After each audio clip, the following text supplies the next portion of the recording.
Welcome to Not Milk Never Milk. Subscribe if you're lactose intolerant. You already have an image, now act. Open Settings and go straight to Background because the lock image links there. Make sure the file is accessible in your home folder and readable by your user. If you prefer Terminal, keep it open. You will use G settings with a full file URI. Once you confirm the image file path, proceed to select it in the next step. Do not change anything else yet, just prepare the image and interface for the core action. You can apply the image through Settings or Terminal, choose what suits you.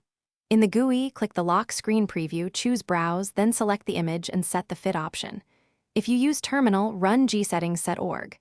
GNOME, Desktop, Screensaver Picture URI file, //home/your/pictures/your file, JPG and then gsettings set.org. GNOME, Desktop, Screensaver Picture options zoom or scaled. Once done, make sure to set picture options to control cropping. But you're almost finished. Verify the change by locking the session or logging out, because that shows the true result.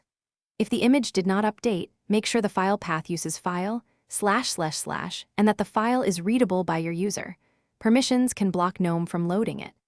If problems persist, reset the key with dconf reset f/org/gnome/desktop/screensaver/ or reapply the gsettings commands.